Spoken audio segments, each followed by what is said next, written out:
Alright, so we're going to actually give our player character a character model and some animation. If you have your own character controller, that's fine. This will work reasonably well with that probably. If you don't have a character controller yet, I've got an entire series building the character controller that we have here that you can go watch. Anyway, what we're going to do is in the link down below in the description to my Patreon, you can get this project file with all the FBX files, so models, animations included. And I'm going to use this player model. I'm just going to be dragging in the mesh itself, not the entire FBX. And I'm going to drag that into my scene here. As you can see, it's a little bit on the big side. So let's make it a little bit smaller. And we're going to drag that into our player object here so that it's parented to it. So now that the player moves, the character model will move with it. And we can actually remove the mesh renderer from our player if you had a placeholder for that, because now obviously we have the mesh for actual player here. So you can change a couple of things around. For instance, we don't need the box collider anymore. We can make that a capsule collider instead and make it fit our player character decently well. I'll leave that kind of detail up to you though. You probably get the point here. That's not what you're here for. So in our parent object, all of the code that we're going to be making, all of the components that we're going to be adding, largely are going to be in this parent object. This way, if you ever want to update or change the player model, it's easy to swap them in and out. We're going to be adding a animator component, and the animator will need an animator controller and an avatar. Let's start by making the avatar. So if we come back here to the FBX file itself, so the non-expanded version, we can come up here to rig, and right now it's animation type generic. That's fine. You could set this to humanoid if you have a humanoid skeleton. That way you can remap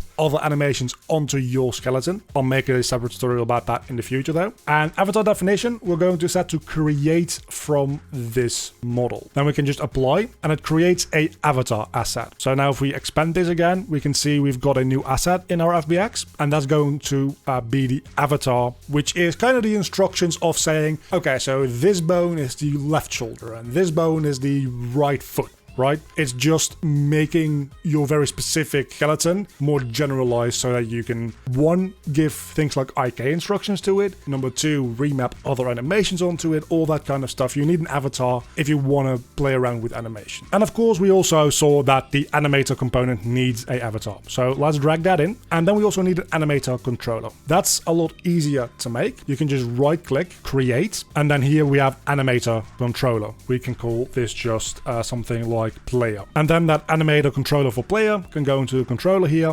and that's basically it. Now we can open up this animator controller, and if we double click that, we can see a state machine pop up here. This has an entry point and an exit point, and we'll start dragging in some animations here in a second. As you can see, we've got an idle, a running animation. That's the only two that we're going to be using today. I've also got some sword attacks. You can play around with that for yourself or follow my tutorial on combat system that's coming soon. So we can drag in the idle state here, and we can drag in the running state. And now we've got two states here, but we want to blend between them, because usually when you have idle and running, that's considered as one state and it's blended between based on your movement speed. So this isn't gonna work. We'll delete both of those states, and instead we're going to make a new state from a blend tree. A blend tree will blend together two animations based on a parameter. By default, it'll make a blend parameter here, which is fine. We're going to rename that into something useful. If you double click the blend tree here, it'll open up and we'll see a slider, which doesn't really do that much. So instead, let's move our inspector window to the right here so that we can see it both the inspector and animator window. Don't actually need, and we can start dragging in, and we'll add in this motion array, we'll add a new motion field, and we'll add a second one as well. Then we can drag in these animation files into this motion, and it automatically assigns a value of 0 to the first one you drag in and a value of 1 to the second one you drag in here, which is exactly what we want. So if this value here, blend, which we're actually going going to change to running speed. If that's 0, we're not walking, so we want to play the idle. If that's 1, we're running,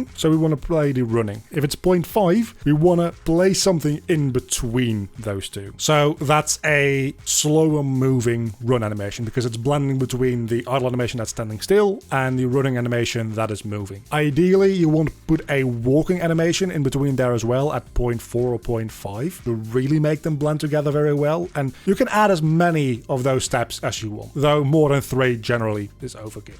If we go back to the base layer up here, we can see that this is a orange block. That's not relevant for right now, but do know that in the state machine, orange state is the default. So whatever happens, that's the first thing it's going to go to, and from there is going to decide, oh, actually, based on different parameters that you can give it, is going to go different ways, but it's always going to go through the orange state. You can hook this up into the exit node if you want to. For the time being, that's not really necessary. What we want to do, though, is you want to come over into your player FBX. In the animation tab, you want to check if your idle animation has a loop time set to being true, and the same for your running animation. If those are not set to true, it'll just freeze at the end of the animation instead of looping the actual animation itself. That being said, do make sure that your animation is designed in such a way that it does loop. So it needs to end at the pose where it started as well. We'll hit apply, and now both of those animations loop. So let's go into our character movement scripts and add the functionality to change this running speed parameter. So we've got our character movement scripts over here. We can double click that to open it up in Visual Studio as usual. And if you have a different character movement script, the basic idea will probably still apply here. There's a million ways that you can pass this information into the animator. We're going to do it in the most straightforward and simple way possible, but do feel free to experiment a little bit with different ways. So before we do anything else, we're going to come up here and make a Animator variable, which we'll call just anim for short, or Animator, that works too. And in void start, we're going to give Animator a value of get components, Animator. Then at the very bottom here of our update function, you can do it at the very top, it doesn't really matter, I like doing it at the bottom. We're going to say in our Animator, we're going to set a float, and then we need a name for the float, which is the name we give our parameter, which is running speed. And then we need a value for the float, a value preferably between 0 and 1. You can do this by getting the velocity for your rigid body. You can do this by checking the actual movement of your character's position. What we're going to do is we're going to just base it on the input because that is the most straightforward way to do it.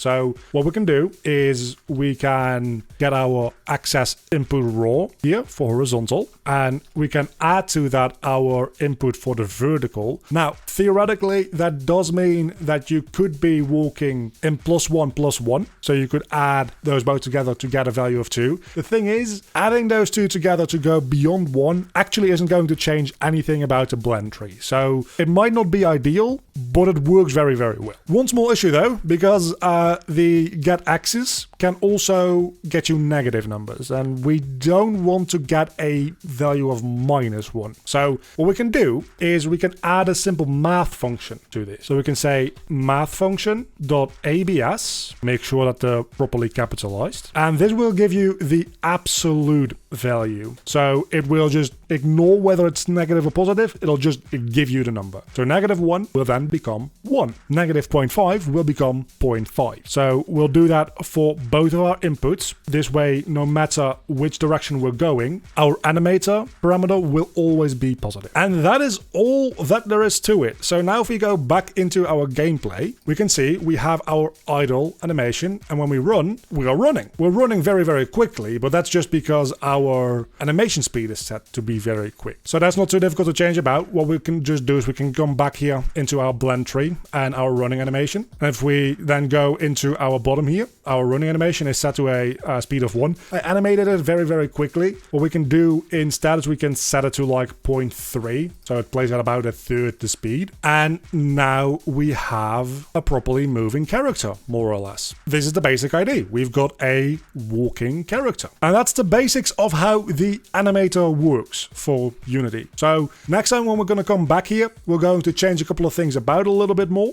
and we're going to implement the 3 attacking animation. And I'm also soon going to make a separate video about retargeting existing animations onto your own skeleton, so that maybe you're not a great animator and you're just using things from a source like Miximo on your own models, which is actually remarkably easy, but we'll get to that some other time. For now, as always, if you want to get this project, the project probably has the combat combo in it as well already. There's a link down below in the description to my Patreon where you can download this project, play around with it. It's got all the code, all the animations, all the assets like the models themselves included, so it's entirely finished for you to play around with and just see how it might differ from your own projects.